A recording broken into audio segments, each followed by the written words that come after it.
ରାତି 12ଟା ସମୟ ହେଇଥିଲା। ଚାରିଆଡ଼େ ଘନ ଅନ୍ଧାର।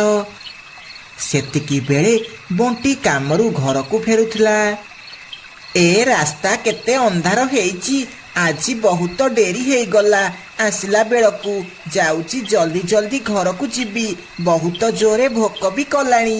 ଏମିତି କହି ବଣ୍ଟି ସେହି ବାଟ ଦେଇ ଯାଉଥିଲା। ସେତିକି ବେଳେ ଜୋର ବେଗରେ ଗୋଟେ ଟ୍ରାକ୍ଟର ଆସେ, ଆଉ ବଣ୍ଟି ପାଖରେ ଉଡେଇକି ନେଇକି ଯାଏ। ଆରେ ବାପରେ, ଇଏ କେତେ ଜୋରେ ଗାଡି ନେଇକି ଗଲା। ଯଦି ମୋ ଦେହରେ ବାଡେଇ ହେଇଥାନ୍ତା ତାହେଲେ ଏତେବେଳକୁ ମୁଁ ମରି ସାରନ୍ତାଣି।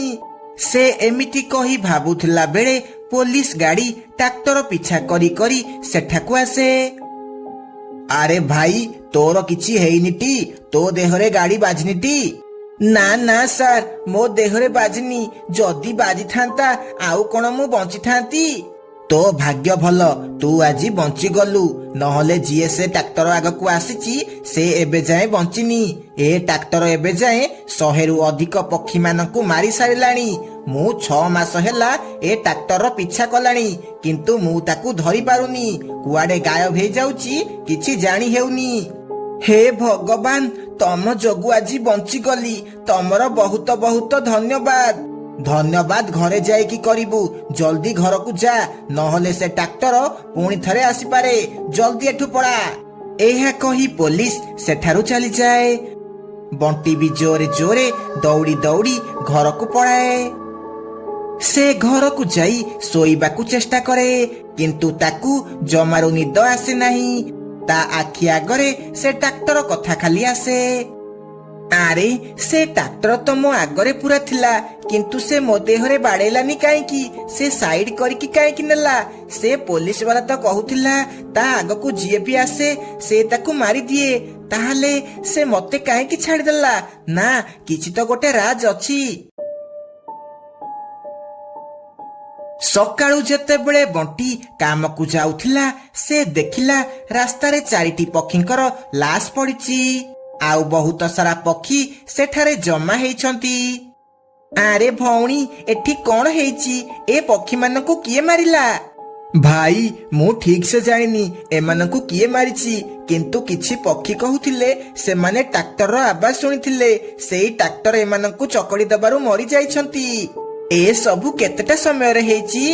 ବାବୁ, ଆମେ ତ ରାତିରେ କାମ କରିକି ଆସି ଶୋଇ ପଡୁଛୁ, ହେଲେ କିଛି ପକ୍ଷୀ କହୁଥିଲେ ଏ ସବୁ ରାତି 12ଟାରେ ହେଇଛି। ସେମାନେ ଏମିତି କଥା ହେଉଥିଲା ବେଳେ ପୋଲିସ ଗାଡି ସେଠାକୁ ଆସେ। ଆରେ କଣ ହେଲା? ଏଠି କଣ କଥାବାର୍ତ୍ତା ଚାଲିଛି? ନାଇଁ ସାର୍, କିଛି ନାଇଁ, ମୁଁ କାମକୁ ଯାଉଥିଲି, ଏ ଭିଡ ଦେଖିକି ଏଠି ରହିଗଲି। ଆରେ, ତୁ ତ ସେଇ କାଲି ରାତିରେ ଦେଖା ହେଇଥିଲୁ, ଆଉ ତୁ ଆଜି ବି ଏଠି? ମତେ ତୋ ଉପରେ ସନ୍ଦେହ ହେଉଛି। କାଲି ସେ ଟ୍ରାକ୍ଟର ତୋର କିଛି କଲାନି, ଆଉ ଏ ଭିକାରୀ ମାନଙ୍କୁ ମାରିଦେଲା। କଥା କଣ? ତତେ ପୋଲିସ ଷ୍ଟେସନକୁ ନେବାକୁ ପଡିବ। ନାଇଁ ନାଇଁ ସାର୍, ମୋର କଣ ଦୋଷ? ମୁଁ ତ ଅଫିସ ଯାଉଥିଲି, ଖାଲି ଭିଡ ଦେଖିକି ରହିଗଲି। ମୁଁ ଯାଉଛି ସାର୍। ଏହା କହି ବଣ୍ଟି ସେଠାରୁ ଚାଲିଯାଏ। ଶୁଣେ ରଘୁ, ତୁ ଏ ପକ୍ଷୀ ଉପରେ ନଜର ରଖିବୁ। ମତେ କିଛି ଗଡବଡ ଲାଗୁଛି। ୟାର ସେ ଖୁନି ଟ୍ରାକ୍ଟର ସହ କିଛି ତ ସମ୍ପର୍କ ଅଛି। ବଣ୍ଟି ବାଟରେ ଗଲାବେଳେ ସେ ଟ୍ରାକ୍ଟର କଥା ଆଉ ସେ ପୋଲିସ କଥା ଭାବି ଭାବି ଯାଏ। ସେଦିନ ରାତିରେ ବି ତାକୁ ନିଦ ହୁଏ ନାହିଁ। ସେ ସେଇ କଥା ଖାଲି ଭାବିବାକୁ ଲାଗେ। ଆରେ ହଁ, ମନେ ପଡିଲା। ଲାଗୁଛି ଇଏ ସେଇ କୁନି, ଯିଏ ତାର ପ୍ରତିଶୋଧ ନେବା ପାଇଁ ଆସିଛି। ସିଏ ହିଁ ସେଇ ଟ୍ରାକ୍ଟର ଚଲଉଛି ଆଉ ସମସ୍ତଙ୍କୁ ମାରୁଛି। ଏହା କହି ବଣ୍ଟି ରାତି 12ଟା ଯେମିତି ହେଲା ସେଇ ରୋଡ ପାଖକୁ ଯିବାକୁ ଲାଗେ, ଆଉ ସେଠାକୁ ଯାଇ ରୋଡ ମଝିରେ ଠିଆ ହେଲା। ସେତିକି ବେଳେ ସେହି ଟ୍ରାକ୍ଟର ସେଠାକୁ ଆସିବାକୁ ଲାଗିଲା। ସେ ବଣ୍ଟିକୁ ଦେଖି ଜୋରେ ଜୋରେ ହର୍ନ ମାରିବାକୁ ଲାଗିଲା, କିନ୍ତୁ ବଣ୍ଟି ମଝିରୁ ହଟିଲା ନାହିଁ। ଶେଷକୁ ସେ ଟ୍ରାକ୍ଟର ସେଠାରେ ରହିଲା, ଆଉ ତା ଭିତରୁ କୁନିର ଆତ୍ମା ବାହାରିଲା। ବଣ୍ଟି, ତୁ ମୋ ସାମ୍ନାରୁ ହଟିଯା। ମତେ ମୋ ପ୍ରତିଶୋଧ ପୁରା କରିବାକୁ ଦେ। ନାଇଁ କୁନି, ତୁ ସେମିତି କରେନି। ତୁ ନିର୍ଦ୍ଦୋଷ ପକ୍ଷୀମାନଙ୍କୁ କଣ ପାଇଁ ମାରୁଛୁ? ନାଇଁ ବଣ୍ଟି, ମୁଁ କାହାକୁ ବି ଛାଡ଼ିବିନି। ମୁଁ ଯେତେବେଳେ ବ୍ୟାଙ୍କରୁ ପଇସା ନେଇ ଆସୁଥିଲି ସେ ଚୋରମାନେ ଆସି ମୋ ପଇସା ନେଇଗଲେ, ଆଉ ଟ୍ରାକ୍ଟର ଚଢେଇ ମତେ ମାରିଦେଲେ। ମତେ କେହି ବି ବଞ୍ଚିବା ପାଇଁ ଆସିଲେନି। ସେଥିପାଇଁ ମୁଁ କାହାକୁ ବି ଛାଡ଼ିବିନି, ସମସ୍ତଙ୍କୁ ମାରିଦେବି। ଏହା କହି କୁନିର ଆତ୍ମା ବଣ୍ଟିକୁ ଧକ୍କା ଦେଇ ତା ଟ୍ରାକ୍ଟର ନେଇ ସେଠାରୁ ଚାଲିଯାଏ। ସେତିକି ବେଳେ ସେ ପୋଲିସ ବାଲା ସେଠାକୁ ଆସେ। ମୁଁ ଆଜି ଜାଣିଗଲି ତୁ ସେ ଅପରାଧୀ ନୁହଁ, ଆଉ ମୁଁ ତମର ସବୁ କଥା ଶୁଣିଲି। ଆମକୁ ସେ ଭୂତ ଚଢେଇର ଆତ୍ମାକୁ ଶାନ୍ତି କରିବାକୁ ପଡିବ। ମୁଁ ଜଣେ ତାନ୍ତ୍ରିକକୁ ଜାଣିଛି, ଚାଲେ ତାଙ୍କ ପାଖକୁ ଯିବା। ତାପରେ ସେ ପୋଲିସ ବଣ୍ଟିକୁ ନେଇ ତାନ୍ତ୍ରିକ ପାଖକୁ ଯାଏ, ଆଉ ତାକୁ ଯାଇ ସବୁ କଥା କୁହେ। ହଉ ଠିକ ଅଛି, ତମେ ମାନେ ବ୍ୟସ୍ତ ହୁଅନି, ମତେ ସେ ଜାଗାକୁ ନେଇଯାଅ ଯୋଉଠି ସେ ଟ୍ରାକ୍ଟର ଆସୁଛି। ମୁଁ ସବୁ ଠିକ କରିଦେବି। ତାପରେ ସେମାନେ ସମସ୍ତେ ଯାଇ ସେ ରୋଡ ଉପରେ ଠିଆ ହେଇଯାନ୍ତି। କିଛି ସମୟ ପରେ ସେ ଭୂତିଆ ଟ୍ରାକ୍ଟର ସେଠାକୁ ଆସେ। ତାନ୍ତ୍ରିକତା ଶକ୍ତି ଦ୍ୱାରା ସେ ଟ୍ରାକ୍ଟରକୁ ରୋକିଦିଏ। ତାପରେ କୁନିର ଆତ୍ମା ବାହାରକୁ ଆସେ। ମୋ ରାସ୍ତାରୁ ହଟିଯା ତାନ୍ତ୍ରିକ, ନହେଲେ ମୁଁ ତତେ ବି ମାରିଦେବି। ତୁ ମୋର କିଛି ବି କରିପାରିବୁନି। ତୁ ପକ୍ଷୀମାନଙ୍କୁ ମାରିବା ଛାଡ଼ିଦେ, ନହେଲେ ତତେ ମୁଁ ଭସ୍ମ କରିଦେବି। ତୁ ମତେ କଣ ଭସ୍ମ କରିବୁ? ମୁଁ ତତେ ମାରିଦେବି। ଏହା କହି କୁନିର ଆତ୍ମା ଯେମିତି ତାନ୍ତ୍ରିକକୁ ମାରିବାକୁ ଯାଇଛି, ତାନ୍ତ୍ରିକତା ମନ୍ତ୍ର ଶକ୍ତି ଦ୍ୱାରା ତାକୁ ଗୋଟେ ବୋତଲ ଭିତରେ ବନ୍ଦ କରିଦିଏ, ଆଉ ତାକୁ ନେଇ ନଦୀରେ ଭସେଇ ଦିଏ। ଏହା ଦେଖି ବଣ୍ଟି ଆଉ ପୋଲିସ ବହୁତ ଖୁସି ହୁଅନ୍ତି, ଆଉ ସେଠାରୁ ଚାଲିଯାଆନ୍ତି। ଜଗୁ ଦିନ ରାତି ଫୋନ ଧରିକି ବସୁଥିଲା ବୋଲି କାଳୁ କାଉ ବହୁତ ଚିନ୍ତାରେ ଥିଲା। ଜଗୁର ପରୀକ୍ଷା ସମୟ ଆସି ଯାଇଥିଲା, କିନ୍ତୁ ସେ ପଢିବା ସମୟରେ ବାରମ୍ବାର ଫୋନ ଚେକ୍ କରୁଥିଲା। ପୁଅ, ତୁ ଯଦି ଏମିତି ବାରମ୍ବାର ଫୋନ ଚେକ୍ କରିବୁ ତାହେଲେ ପାଠ ଉପରେ ଫୋକସ କେମିତି କରିବୁ? ବାପା, ମୁଁ ଟାଇମ ଦେଖିବା ପାଇଁ ଫୋନ ଦେଖୁଛି, କିନ୍ତୁ ସେତିକି ବେଳେ ମୋର ନଜର ନୋଟିଫିକେସନ ଉପରେ ପଡୁଛି। ତାପରେ ମୁଁ ତାକୁ ଚେକ୍ କରିବାରେ ଲାଗି ଯାଉଛି, ଆଉ ଏମିତି ମୋର ପାଠ ପଢାରେ ମନ ଲାଗୁନି। ତମେ ଗୋଟେ କାମ କର, ଆଜି କାମରୁ ଆସିଲା ବେଳେ ମୋ ପାଇଁ ଗୋଟେ ଘଣ୍ଟା କିଣିକି ଆଣିବ। ମୁଁ ସବୁବେଳେ ଘଣ୍ଟାରେ ସମୟ ଦେଖିବି, ଆଉ ଫୋନ ଚେକ୍ କରିବିନି। ତା ପରଦିନ କାଳୁ ଅଫିସରୁ ଘରକୁ ଫେରିବା ବେଳକୁ ଡେରି ହେଇଗଲା। ରାତିରେ ସେ ଘଣ୍ଟା କିଣିବା ପାଇଁ ବଜାରରେ ଦୋକାନ ଖୋଜୁଥିଲା, କିନ୍ତୁ ସବୁ ଦୋକାନ ବନ୍ଦ ଥିଲା। କିଛି ବାଟ ଗଲା ପରେ ଗୋଟିଏ ସୁନସାନ ଜାଗାରେ ତାକୁ ଗୋଟେ ଘଣ୍ଟା ଦୋକାନ ଖୋଲା ହେଇଥିବାର ଦେଖାଗଲା। ସେ ସେହି ଦୋକାନ ପାଖକୁ ଯାଏ। ମତେ ଗୋଟେ ଭଲ ଘଣ୍ଟା ଦେବ? ଇଏ ନିଅ ମଉସା, ଏଇଟା ସବୁଠୁ ଭଲ ଘଣ୍ଟା। ତାପରେ କାଳୁ ସେ ଚଢେଇକୁ ପଇସା ଦେଇ ଘଣ୍ଟା ଆଣିକି ଘରକୁ ଆସେ। ଇଏ ନେ ପୁଅ, ମୁଁ ତୋ ପାଇଁ ଘଣ୍ଟା ଆଣିକି ଆସିଛି।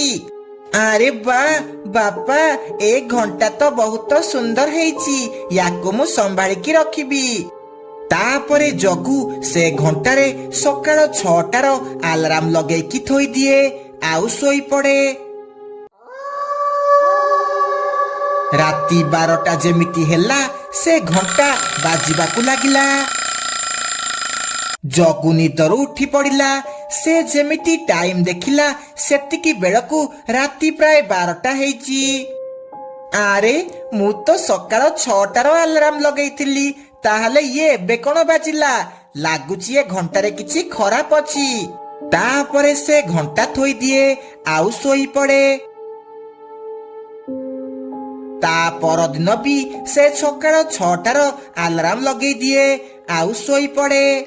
ପୁଣି ଥରେ ରାତି 12ଟାକୁ ଆଲାରାମ ବାଜିବାକୁ ଲାଗେ, ଆଉ ଗୋଟେ କାହାର ହସିବାର ଶବ୍ଦ ଶୁଭାଯାଏ। ଏହା ଶୁଣି ଜଗୁ ବହୁତ ଡରିଯାଏ। ବାପା ବାପା, ମତେ ବହୁତ ଡର ଲାଗୁଛି, ତମେ ଜଲ୍ଦି ଏଠାକୁ ଆସ, ଜଲ୍ଦି ଆସ। ଆରେ ପୁଅ, କଣ ହେଲା? ଏତେ ରାତିରେ ଗହଳି କଣ ପାଇଁ କରୁଛୁ? କଣ ହେଲା କହ? ବାପା ବାପା କିଏ ଗୋଟେ ମୋ ରୁମ ରେ ହସୁଛି ମତେ ବହୁତ ଡର ଲାଗୁଛି ବାପା ଲାଗୁଛି ଏ ଘଣ୍ଟା ଖରାପ ହେଇଯାଇଛି ଏ ଘଣ୍ଟାରେ ମୁଁ ସକାଳ 6ଟାର ଆଲାରାମ ଲଗେଇଥିଲି ଇଏ ରାତି 12ଟାରେ ବାଜୁଛି ତମେ କାଲି ଏ ଘଣ୍ଟାକୁ ନେଇ ଫେରେଇ ଦେଇକି ଆସିବ ମୋର ଏ ଘଣ୍ଟା ଦରକାର ନାହିଁ ତା ପରଦିନ କାଳୁ ସେଇ ଘଣ୍ଟାକୁ ଫେରେଇବା ପାଇଁ ସେ ଦୋକାନକୁ ଗଲା କିନ୍ତୁ ସେ ଦୋକାନ ବନ୍ଦ ଥିଲା ଆରେ ଏ ଦୋକାନ କଣ ସକାଳୁ ସକାଳୁ ବନ୍ଦ ଅଛି ଲାଗୁଛି ମୁଁ ବୋଧେ ଭୁଲ ସମୟରେ ଏଠାକୁ ଆସିଛି ନା ମୁଁ କାଲି ଆସିବି କାଲି କାଳେ ଦୋକାନ ଖୋଲା ଥିବ ତା ପରଦିନ କାଳୁ ପୁଣି ଥରେ ସେ ଦୋକାନକୁ ଆସିଲା କିନ୍ତୁ ଆଜି ବି ସେ ଦୋକାନ ବନ୍ଦ ଥିଲା ସେତିକି ବେଳେ ତାର ନଜର ଗୋଟେ ବୁଢା ମଉସା ଉପରକୁ ଗଲା ସେ ତା ପାଖକୁ ଗଲା ମଉସା ମଉସା ଏ ଘଣ୍ଟା ଦୋକାନ କେଉଁ ସମୟରେ ଖୋଲା ହେଉଛି ମୁଁ କାଲି ଆସିଥିଲି ବନ୍ଦ ଥିଲା ଆଉ ଆଜି ବି ବନ୍ଦ ଅଛି ପୁଅ ଏ ଦୋକାନ ଦୀର୍ଘ 20 ବର୍ଷ ହେଲା ବନ୍ଦ ଅଛି ଏହା ଶୁଣି କାଳୁ ଛାତି କଣ ହେଇଯାଏ ସେ କିଛି ବି ନ କହି ସେ ଘଣ୍ଟା ନେଇ ଘରକୁ ଚାଲି ଆସେ ଆଉ ସେଦିନ ରାତିରେ ସେ ସେହି ଘଣ୍ଟାକୁ ତା ପାଖରେ ରଖି ଶୁଏ କିନ୍ତୁ ରାତି 12ଟା ଯେମିତି ହେଲା ସେ ଘଣ୍ଟା ବାଜିବାକୁ ଲାଗିଲା କାଳୁ କାଉ ନିଦ ଭାଙ୍ଗିଯାଏ ସେ ଉଠିକି ଦେଖେ ଜଗୁ ତା ଆଗରେ ଠିଆ ହେଇଛି ଟିକ୍ ଟିକ୍ ଟିକ୍ ବୁମ୍ ବାପା ତମକୁ ଏ ଘଣ୍ଟା ବହୁତ ପସନ୍ଦ ଆସିଲା ନା ଏ ଘଣ୍ଟା ବହୁତ ଭଲ ତମେ ୟାକୁ ରଖିଦିଅ ଏହା କହି ଜଗୁ ଛାତ ଉପରକୁ ଯିବାକୁ ଲାଗିଲା ଆରେ ପୁଅ କଣ ହେଲା ତୁ ଏତେ ରାତିରେ ଛାତ ଉପରକୁ କଣ ପାଇଁ ଯାଉଛୁ ରହ ପୁଅ ରହ କିନ୍ତୁ ଜଗୁ କିଛି ଶୁଣିଲା ନାହିଁ ସେ ସିଡି ଛାତ ଉପରକୁ ଯିବାକୁ ଲାଗିଲା କାଳୁ ବି ତା ପଛେ ପଛେ ଛାତ ଉପରକୁ ଯିବାକୁ ଲାଗିଲା ସେ ଛାତ ଉପରେ ଯାଇ ଦେଖିଲା ଜଗୁ କାନ୍ଥ ଉପରେ ଠିଆ ହେଇଛି ଏବେ ମୁଁ ୟାକୁ ଛାଡ଼ିବିନି କାହିଁକି ନା ଇଏ ମୋ ଘଣ୍ଟାକୁ ବ୍ୟବହାର କଲା ଟିକ୍ ଟିକ୍ ଟିକ୍ ବୁମ୍ ଏହା କହି ଜଗୁ ଛାତ ଉପରୁ ତଳକୁ ଡେଇଁ ପଡ଼ିଲା ଜଗୁ ଜଗୁ କଣ ହେଲା ବାପା ଏତେ ଜୋରେ ଚିଲ୍ଲଉଛ କଣ ପାଇଁ ଆଉ ଏତେ ରାତିରେ ଏଠି କଣ କରୁଛ ଏହା ଦେଖି କାଳୁ ବହୁତ ଖୁସି ହେଲା ଆଉ ଜଗୁକୁ ସବୁ କଥା କହିଲା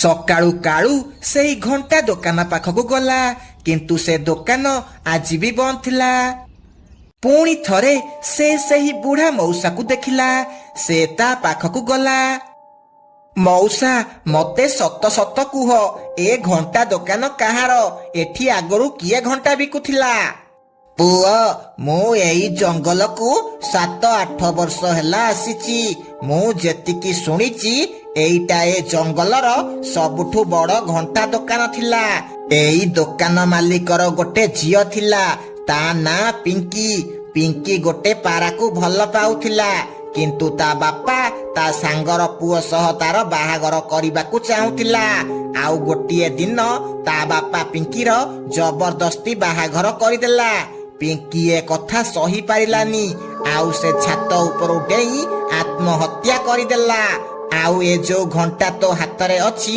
ପିଙ୍କି ଏ ଘଣ୍ଟାକୁ ସେ ପାରାକୁ ଦେବାକୁ ଚାହୁଁଥିଲା କିନ୍ତୁ ସେ ମରିଗଲା ଆଉ ତା ଇଚ୍ଛା ପୂରଣ ହେଇପାରିଲା ନାହିଁ କାଳୁ କାଳୁ ସବୁ ବୁଝିଗଲା ତା ଘରେ ଯୋଉ ସବୁ ଘଟଣା ହେଉଛି ଏ ଘଣ୍ଟା ଯୋଗୁ ହେଉଛି ସେ ସେହି ଘଣ୍ଟାକୁ ସେ ଦୋକାନ ପାଖରେ ରଖିଦେଲା ଆଉ ନିଜ ଘରକୁ ଚାଲିଗଲା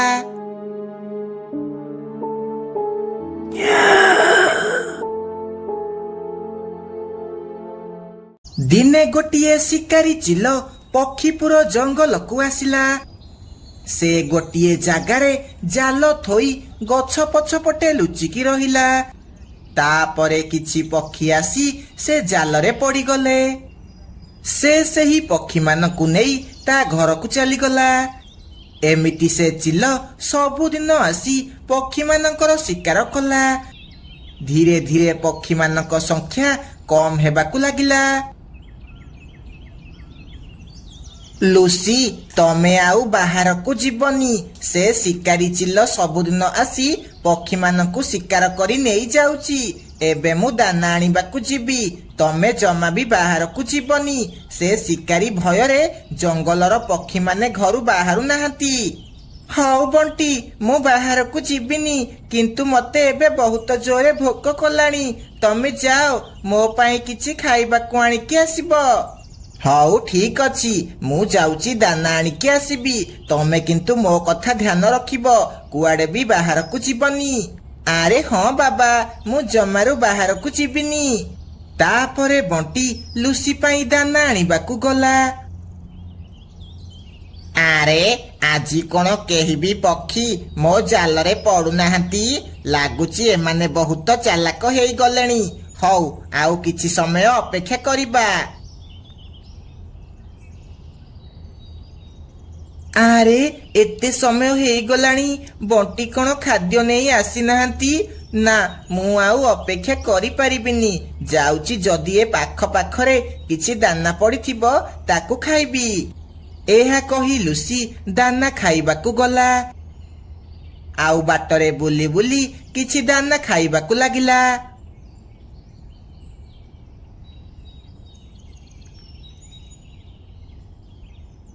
ଆରେ ବା, ଏଇଟା ତ କେଡେ ସୁନ୍ଦର ପାରା ହେଇଛି। ୟାର ମାଂସ ତ ବହୁତ ସ୍ୱାଦିଷ୍ଟ ହେଇଥିବ। ୟାକୁ ମଜା କରି ଖାଇବି। ଆସେ ଆସେ, ମୋ ଜାଲରେ ପଡିଯା। ଏମିତି ଲୁସି ଦାନା ଖାଇ ଖାଇ ବୁଲୁଥିଲା। ହଠାତ୍ ସେ ସେହି ଜାଲ ଉପରକୁ ଚାଲିଗଲା, ଆଉ ସେ ଜାଲରେ ପଡିଗଲା। ଆରେ ଇଏ କଣ? ମୁଁ ତ ଜାଲରେ ପଡିଗଲି। ଏବେ ମୋର କଣ ହେବ? ବଣ୍ଟି ବଣ୍ଟି, ତମେ କୋଉଠି ଅଛ? ଜଲ୍ଦି ଆସ, ମୁଁ ଜାଲରେ ପଡିଗଲି। ମତେ ବଞ୍ଚାଅ, ମତେ ବଞ୍ଚାଅ। ଆରେ ବା, ମୁଁ ଯାହା ଚାହୁଁଥିଲି ସେଇଆ ହେଲା। ଏ ପାରା ଜାଲରେ ପଡିଗଲା। ଯାଉଛି, ଆକୁ ନେଇ ଘରକୁ ଯିବି। ଏହା କହି ସେ ଶିକାରୀ ଚିଲ ଲୁସିକୁ ନେଇ ଯିବାକୁ ଲାଗିଲା। ଲୁସିର ଚିତ୍କାର ଶୁଣି ବଣ୍ଟି ସେଠାକୁ ଆସିଲା। ଆରେ ଇଏ ତ ସେଇ ଶିକାରୀ ଚିଲ। ଲୁସି, ମୁଁ ତମକୁ ମନା କରିଥିଲି ତମେ ଘରୁ ବାହାରକୁ ଆସିବନି ବୋଲି। ଏବେ ମୁଁ କଣ କରିବି? କେମିତି ତମକୁ ବଞ୍ଚେଇବି? ବଣ୍ଟି, ମତେ ବଞ୍ଚାଅ, ମତେ ବଞ୍ଚାଅ, ନହେଲେ ଶିକାରୀ ଚିଲ ମତେ ମାରିଦେବ। ମତେ ବଞ୍ଚାଅ। ସେତିକି ବେଳେ ବଣ୍ଟିର ନଜର ତଳେ ପଡିଥିବା ଗୋଟେ ଛୁରୀ ଉପରେ ପଡିଲା। ସେ ସାଙ୍ଗେ ସାଙ୍ଗେ ସେ ଛୁରୀ ନେଇ ଚିଲର ମୁଣ୍ଡ କାଟିଦେଲା। ସେ ଶିକାରୀ ଚିଲ ସେଇଠି ଛଟପଟ ହେଇ ମରିଗଲା। ବଣ୍ଟି, ତମେ ଠିକ ସମୟରେ ଆସିଲ ବୋଲି ଆଜି ମୋ ଜୀବନ ବଞ୍ଚିଗଲା। ଆଉ ଏ ଦୁଷ୍ଟ ଶିକାରୀ ବି ମରିଗଲା। ଏବେ ଆମର ଆଉ କାହାକୁ ଡର ନାହିଁ। ଚାଲ ଲୁସି, ଏବେ ଆମେ ଘରକୁ ଯିବା। ଏହା କହି ସେମାନେ ଦୁଇ ଜଣ ଘରକୁ ଚାଲିଯାଆନ୍ତି।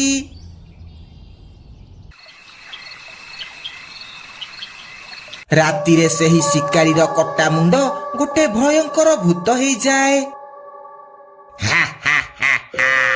ମତେ ମାରିକି ଭାବୁଛ ସବୁ ଶେଷ ହେଇଗଲା? ଏବେ ତ ଖେଳ ଆରମ୍ଭ ହେଲା। ଏବେ ମୁଁ କାହାକୁ ବି ଛାଡ଼ିବିନି। ସମସ୍ତଙ୍କୁ ମାରି ରକ୍ତ ପିଇବି। ଆଉ ତମ ଦୁଇ ଜଣ ସ୍ୱାମୀ ସ୍ତ୍ରୀଙ୍କୁ ଜମାରୁ ଛାଡ଼ିବିନି। ଏହା କହି ସେ କଟା ମୁଣ୍ଡ ଜଙ୍ଗଲ ସାରା ବୁଲିବାକୁ ଲାଗିଲା। ଆଉ ତା ଆଗକୁ ଯୋଉ ପକ୍ଷୀ ଆସିଲା ସେ ତାକୁ ମାରିକି ଖାଇଗଲା। ଧୀରେ ଧୀରେ ଏ କଥା ଜଙ୍ଗଲ ସାରା ବ୍ୟାପିଗଲା। ଆରେ ଲୁସି, ତମେ ଜାଣିଛ ସେ ଶିକାରୀର କଟା ମୁଣ୍ଡ ଏବେ ଭୂତ ହେଇ ଜଙ୍ଗଲ ସାରା ବୁଲୁଛି। ଆଉ ତା ଆଗକୁ ଯୋଉ ପକ୍ଷୀ ଆସୁଛି ସେ ତାକୁ ଖାଇ ଦଉଛି। ଏବେ ଆମେ କଣ କରିବା? ସେ ତ ଆମକୁ ବି ଖୋଜୁଥିବ। ସେ ଆମକୁ ବି ଛାଡିବନି। ଏବେ ତ ମତେ ଆଉ ନିଦ ହେବନି। ତମେ ତାକୁ ମାରିଥିଲ, ସେ ଯେମିତି ହେଲେ ତମକୁ ମାରିବା ପାଇଁ ଖୋଜୁଥିବ। ବଣ୍ଟି, କିଛି ଗୋଟେ କର, ମତେ ବହୁତ ଡର ଲାଗିଲାଣି। ହଁ ଚାଲ, ଆମେ ଏବେ ତାନ୍ତ୍ରିକ ପାଖକୁ ଯିବା। ଆରେ ଏବେ ତ ସନ୍ଧ୍ୟା ହେଲାଣି, ଏବେ କେମିତି ଯିବା? ମତେ ବହୁତ ଡର ଲାଗିଲାଣି। ଆରେ କିଛି ହେବନି, ତମେ ମୋ ସହ ଚାଲ। ଏହା କହି ସେମାନେ ଦୁଇ ଜଣ ତାନ୍ତ୍ରିକ ପାଖକୁ ଯିବାକୁ ଲାଗନ୍ତି। କିଛି ସମୟ ପରେ ସେମାନେ ତାନ୍ତ୍ରିକ ପାଖରେ ପହଞ୍ଚି ଯାଆନ୍ତି। ଆଉ ତାକୁ ସବୁ କଥା କୁହନ୍ତି। ଚିନ୍ତା କରିବାର କିଛି କଥା ନାହିଁ। ମୁଁ ତମକୁ ଗୋଟେ ତାବିଜ ଦେଉଛି। ଏ ତାବିଜ ପକେଇଲା ପରେ ଯଦି ସେ ଭୂତ ତମ ଆଗକୁ ଆସିବ ସେ ନଷ୍ଟ ହେଇଯିବ। ସେ ତମର କିଛି ବି କରିପାରିବନି। ଆପଣଙ୍କର ବହୁତ ବହୁତ ଧନ୍ୟବାଦ ବାବା। ଏହା କହି ତାନ୍ତ୍ରିକ ବାବା ସେମାନଙ୍କୁ 2ଟି ତାବିଜ ଦିଅନ୍ତି। ସେମାନେ ତାବିଜ ପକେଇ ନିଜ ନିଜ ଘରକୁ ଯିବାକୁ ଲାଗନ୍ତି। ସେମାନେ ବାଟରେ ଗଲାବେଳେ ସେ କଟା ମୁଣ୍ଡ ଆତ୍ମା ସେମାନଙ୍କୁ ଦେଖିଦିଏ। ଏତେ ଦିନ ହେଲା ମୁଁ ଯାହାକୁ ଖୋଜୁଥିଲି ତାକୁ ପାଇଗଲି। ଆଜି ତମମାନଙ୍କୁ ମୋ ଠାରୁ କେହି ବି ବଞ୍ଚେଇ ପାରିବେନି। ସେଦିନ ସିନା ମତେ ମାରିଦେଲ, ଆଜି ତମକୁ ମାରି ମୋ ଅଧୁରା ଇଚ୍ଛା ପୂରଣ କରିବି। ଏହା କହି ସେ କଟା ମୁଣ୍ଡ ସେମାନଙ୍କ ପାଖକୁ ଯିବାକୁ ଲାଗେ। ବଣ୍ଟି ଆଉ ଲୁସି ତାକୁ ଦେଖି ବହୁତ ଡରିଯାଆନ୍ତି। ତମେ ମାନେ କଣ ଭାବିଥିଲ ମତେ ମାରିକି ଖୁସିରେ ବୁଲିବ ବୋଲି? ଏବେ ମୁଁ ଭୂତ ହେଇଯାଇଛି। ତମେ ମାନେ ମୋର କିଛି ବି କରିପାରିବନି। ଏବେ ମୁଁ ତମକୁ କଞ୍ଚା ଖାଇବି। ହେ ଭଗବାନ, ଏ ପୋଡା ମୁହାଁ କୋଉଠୁ ଆସିଲା ହେରି? ହେ ଭଗବାନ, ଆମକୁ ରକ୍ଷା କର। କେହି ଭଗବାନ ତମକୁ ରକ୍ଷା କରିବେନି। ଆଜି ତମର ଶେଷ ଦିନ ଆସିଗଲା। ଏହା କହି ସେ କଟା ମୁଣ୍ଡ ଯେମିତି ସେମାନଙ୍କୁ ମାରିବାକୁ ଯାଇଛି, ସେତିକି ବେଳେ ସେହି ତାବିଜରୁ ଜୋରେ ଗୋଟେ ଲାଇଟ୍ ହୁଏ। ଆଉ ସେ କଟା ମୁଣ୍ଡର ଶକ୍ତି ନଷ୍ଟ ହେଇଯାଏ। ଆଉ ସେ ତଳେ ପଡିଯାଏ।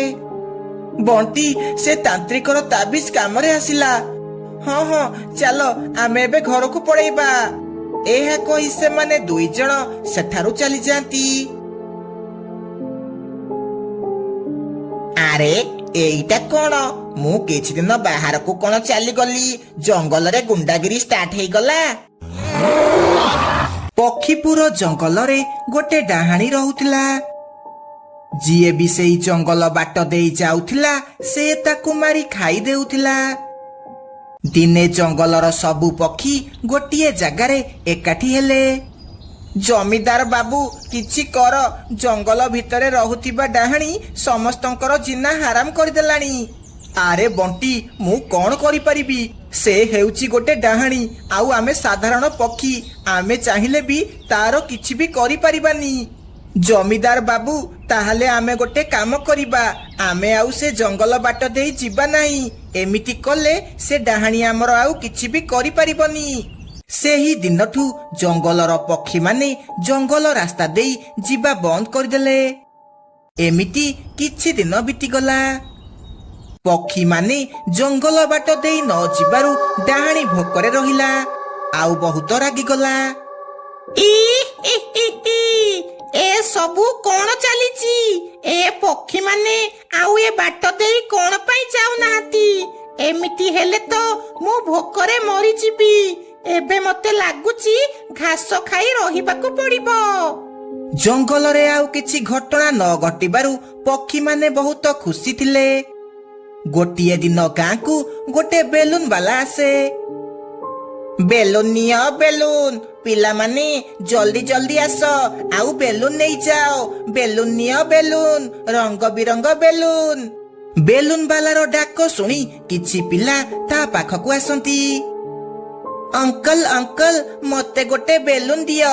ମୁଁ ବେଲୁନ ସହ ଖେଳିବି। ଆରେ ପୁଅ, ଗୋଟେ କଣ 2ଟା ବେଲୁନ ନେ ଆଉ ମନ ଭରିକି ଖେଳେ। କିନ୍ତୁ ଅଙ୍କଲ, ତମକୁ ଦେବା ପାଇଁ ମୋ ପାଖରେ ପଇସା ନାହିଁ। ତମେ ବେଲୁନ ନେଇଯାଅ। ଆରେ ପୁଅ, କିଛି କଥା ନାହିଁ। ପଇସା ନ ଦେଲେ ଚଳିବ। ତୁ ତମ ପୁଅ ଭଳିଆ। ତାପରେ ମାନୁ ବେଲୁନ ନେଇ ଘରକୁ ଯାଏ। ଆରେ ପୁଅ, ବେଲୁନ କୋଉଠୁ ଆଣିକି ଆସିଲୁ? ବେଲୁନ କିଣିବା ପାଇଁ ତତେ ପଇସା କିଏ ଦେଲା? ମା, ଜଣେ ବେଲୁନ ବାଲା ଆସିଥିଲା।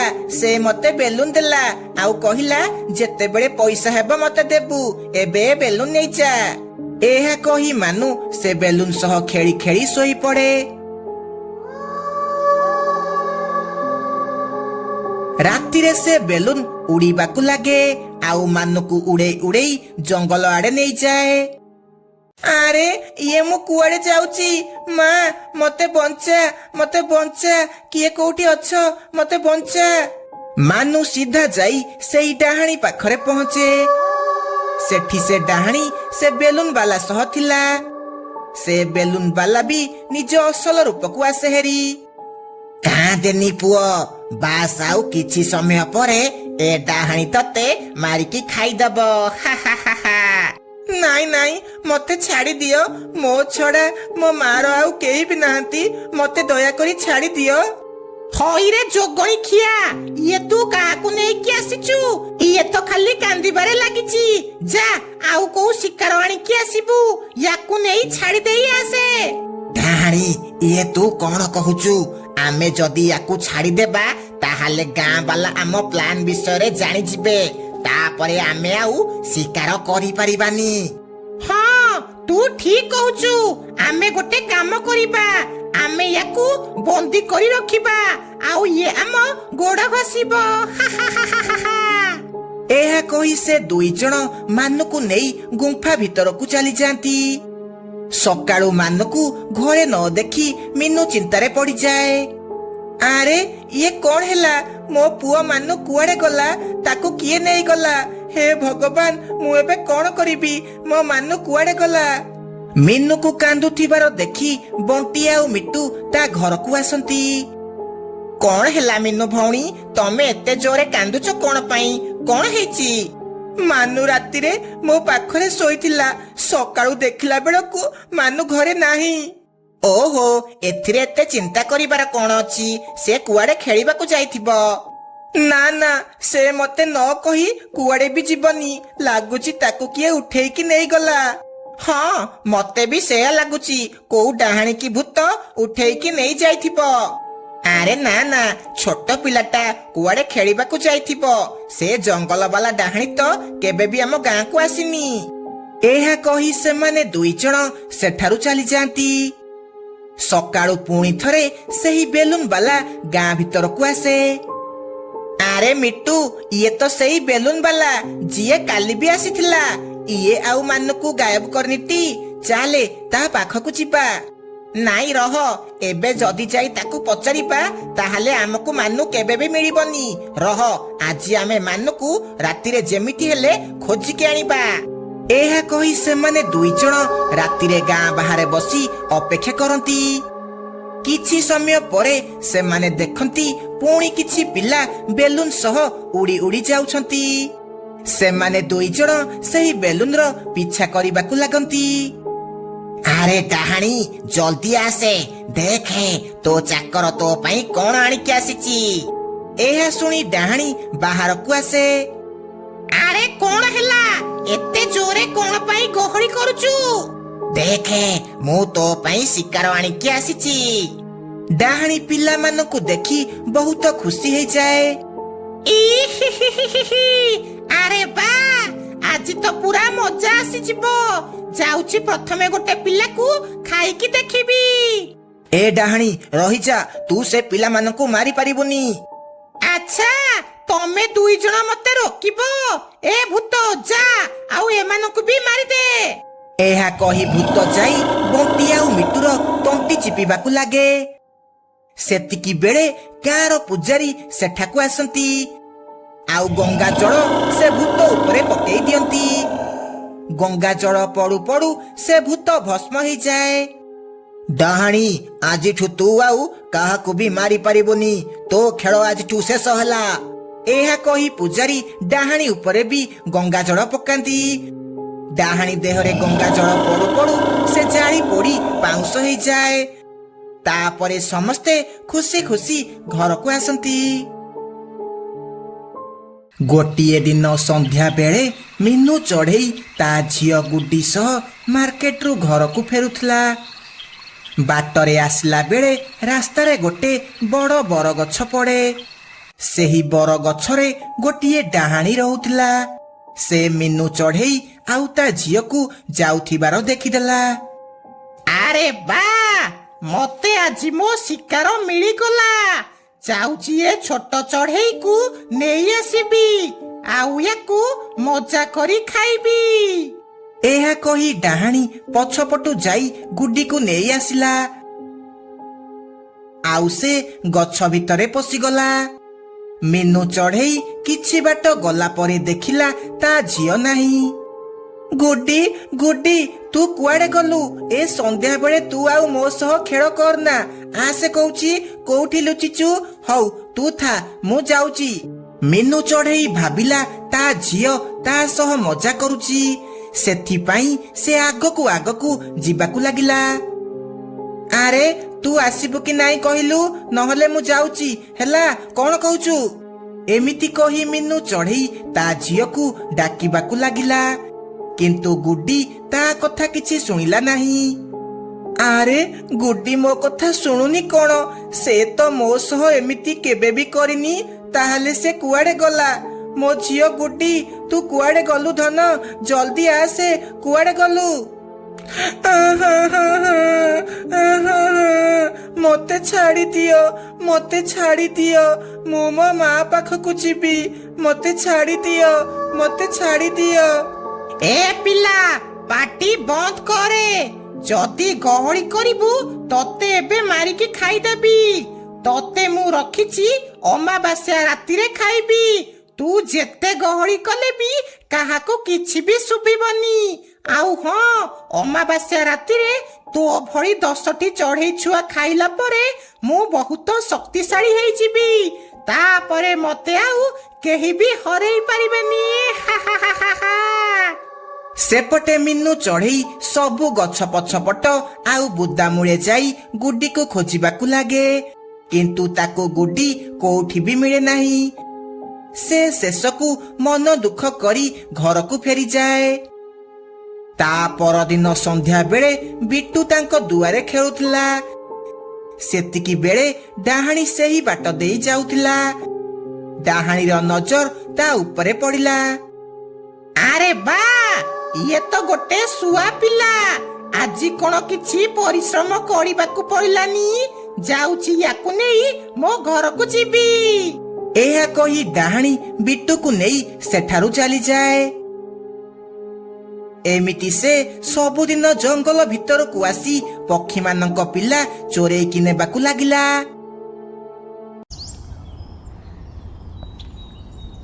ଜଙ୍ଗଲରେ ପକ୍ଷୀମାନଙ୍କ ପିଲା ଗାୟବ ହେଉଥିବାରୁ ପକ୍ଷୀମାନେ ବହୁତ ଚିନ୍ତାରେ ପଡିଗଲେ। ଆରେ ଇଏ ଜଙ୍ଗଲରେ କଣ ଚାଲିଛି? ଦିନକୁ ଦିନ ଆମ ପିଲାମାନେ କୁଆଡେ ଗାୟବ ହେଇଯାଉଛନ୍ତି। ଏମିତି ହେଲେ ତ ଆମ ଜଙ୍ଗଲ ପୁରା ଖାଲି ହେଇଯିବ। ଏବେ ଆମେ କଣ କରିବା କୁହ? ମୋ ପୁଅ ବିଟୁ ବି କାଲି ଘର ବାହାରେ ଖେଳୁଥିଲା। ମୁଁ ବାହାରକୁ ଆସି ଦେଖିଲା ବେଳକୁ ସେ ନାହିଁ। ଏବେ ମୁଁ କଣ କରିବି? ମୋ ବିଟୁକୁ କୋଉଠୁ ଖୋଜିବି? ମୋ ମୁଣ୍ଡକୁ ବି କିଛି ବି ଉପାୟ ଆସୁନି। ଯଦି କୋଉ ଚୋର ଆମ ପିଲାମାନଙ୍କୁ ଚୋରେଇକି ନେଇ ଯାଉଛି, ତାହେଲେ ଆମେ ତାକୁ କେମିତି ଧରିବା? ଆରେ ମୋ କଥା ମନ ଦେଇ ଶୁଣ, ମୋ ମୁଣ୍ଡକୁ ଗୋଟେ ଭଲ ଉପାୟ ଆସିଛି। କାଳୁ, ତୁ ଗୋଟେ କାମ କରିବୁ। ତୁ ଗୋଟେ ମାଟିରେ ତୋ ପିଲା ଭଳି କଣ୍ଢେଇ ତିଆରି କରିବୁ, ଆଉ ତାକୁ ତୋ ଘର ବାହାରେ ଠିଆ କରିଦବୁ। ଆମେ ସବୁ ତୋ ଘର ଭିତରେ ଥାଇ ଝରକା ପଟେ ଲୁଚିକି ଦେଖିବା। ଯେତେବେଳେ ସେ ପିଲା ଚୋର ଆସି ତାକୁ ନେଇକି ଯିବ, ଆମେ ତାର ପିଛା କରିବା। ହେଲା? ଆରେ ବା, ଇଏ ତ ବହୁତ ଭଲ ଉପାୟ। ଚାଲ, ଆଉ ଡେରି କାହିଁକି, କାମରେ ଲାଗିଯିବା ଚାଲ। ତାପରେ ସେମାନେ ସମସ୍ତେ ମିଶି ମାଟିରେ ଗୋଟେ କାଉ ଛୁଆ ତିଆରି କଲେ, ଆଉ ତାକୁ ନେଇ କାଳୁ ଘର ବାହାରେ ଥୋଇଦେଲେ। ଆଉ ସମସ୍ତେ କାଳୁ ଘରେ ଲୁଚିକି ରହିଲେ। ଯାଉଛି, ଆଜି ଆଉ କିଛି ପକ୍ଷୀ ପିଲା ଚୋରେଇକି ଆଣିବି। ମତେ ଅମାବାସ୍ୟା ପୂର୍ବରୁ 10ଟି ପକ୍ଷୀ ପିଲା ଜମା କରିବାକୁ ପଡିବ। ଏହା କହି ସେ ବାଟରେ ଯାଉଥିବା ବେଳେ ତାର ନଜର କାଳୁ ଘର ବାହାରେ ଥିବା ସେ ମାଟି କଣ୍ଢେଇ ପିଲା ଉପରେ ପଡେ। ସେ ସିଧା ତାକୁ ନେଇ ସେଠାରୁ ଯିବାକୁ ଲାଗେ। ଆରେ ଇଏ ତ ଗୋଟେ ଡାହାଣୀ, ଯିଏ ଆମ ପିଲାମାନଙ୍କୁ ସବୁ ଚୋରେଇକି ନଉଛି। ହଉ ଚାଲ, ଆଉ କଥା ହେଇକି କିଛି ଲାଭ ନାହିଁ। ତାର ପିଛା କରିବା ଚାଲ, ସିଏ କୁଆଡେ ଯାଉଛି। ଏହା କହି ସେମାନେ ସମସ୍ତେ ଡାହାଣୀର ପିଛା କରିବାକୁ ଲାଗନ୍ତି। ଡାହାଣୀ ସେ କଣ୍ଢେଇକୁ ନେଇ ତା ଗଛ ଭିତରକୁ ଚାଲିଯାଏ। ଆରେ ଇଏ ତ ଏଇ ଗଛ ଭିତରକୁ ଚାଲିଗଲା। ତାହେଲେ ଇଏ ଆମ ପିଲାମାନଙ୍କୁ ନେଇ ଏ ଗଛ ଭିତରେ ରଖିଛି। ଆମେ ସେମାନଙ୍କୁ କେମିତି ବାହାର କରିବା? ହଁ, ତାହେଲେ ଆମେ ପିଲାମାନଙ୍କୁ ଏ ଦୁଷ୍ଟ ଡାହାଣୀ କବଳରୁ କେମିତି ବଞ୍ଚେଇବା? ତମେ ମାନେ ବ୍ୟସ୍ତ ହୁଅନି, ମୁଁ ଜଣେ ସାଧୁ ବାବାଙ୍କୁ ଜାଣିଛି। ସେ ଆମ ପିଲାମାନଙ୍କୁ ଏ ଡାହାଣୀ କବଳରୁ ରକ୍ଷା କରିପାରିବେ। ମୁଁ ଯାଉଛି ତାଙ୍କୁ ଡାକିକି ଆଣିବି। ତାପରେ ବଣ୍ଟି ସାଧୁ ବାବାଙ୍କୁ ଡାକିବାକୁ ଗଲା ଆଉ ତାଙ୍କୁ ଡାକିକି ଆଣିଲା। ତମେ ମାନେ ବ୍ୟସ୍ତ ହୁଅନି, ମୁଁ ତମ ପିଲାମାନଙ୍କୁ ସେ ଦୁଷ୍ଟ ଡାହାଣୀ କବଳରୁ ବଞ୍ଚେଇବି। ଏହା କହି ତାନ୍ତ୍ରିକ ବାବା ଗଙ୍ଗା ଜଳ ସେ ଗଛ ଉପରକୁ ପକାନ୍ତି। ସେ ଡାହାଣୀ ପିଲାମାନଙ୍କ ସହ ବାହାରକୁ ଆସେ। ହଇରେ ତାନ୍ତ୍ରିକ, ତୁ ମତେ ମାରିବାକୁ ଆସିଛୁ?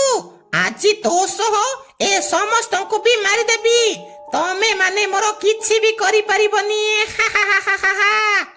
ଭଲରେ ଭଲରେ କହୁଛି, ଏ ପିଲାମାନଙ୍କୁ ଛାଡ଼ିଦେ ଆଉ ଏଠୁ ପଳା, ନହେଲେ ମୋ ମନ୍ତ୍ର ଶକ୍ତି ଦ୍ୱାରା ତତେ ଭସ୍ମ କରିଦେବି। ତୁ ମୋର କିଛି ବି କରିପାରିବୁନି ଠକ ବାବା। ଡାହାଣୀ ଏତିକି କହୁ କହୁ କାଳୁ କାଳୁ ପଛପଟୁ ଯାଇ ହନୁମାନଙ୍କ ଫଟୋ ତା ମୁଣ୍ଡ ଉପରେ ରଖିଦିଏ। ହନୁମାନଙ୍କ ଫଟୋ ତା ଦେହରେ ବାଜୁ ବାଜୁ ତା ଦେହ ଜଳିବାକୁ ଲାଗେ। ଇଏ ତମେ ମାନେ କିଛି ଠିକ କଲନି। ମୁଁ ତମ ମାନଙ୍କୁ ଛାଡ଼ିବିନି। ମୁଁ ପୁଣି ଥରେ ଆସିବି ଆଉ ସମସ୍ତଙ୍କୁ ମାରିଦେବି। ତାପରେ ଡାହାଣୀ ଜଳି ପୋଡ଼ି ପାଉଁଶ ହେଇଯାଏ। ତାପରେ ସବୁ ପକ୍ଷୀ ନିଜ ପିଲାମାନଙ୍କୁ ନେଇ ଖୁସି ଖୁସି ଘରକୁ ଆସନ୍ତି।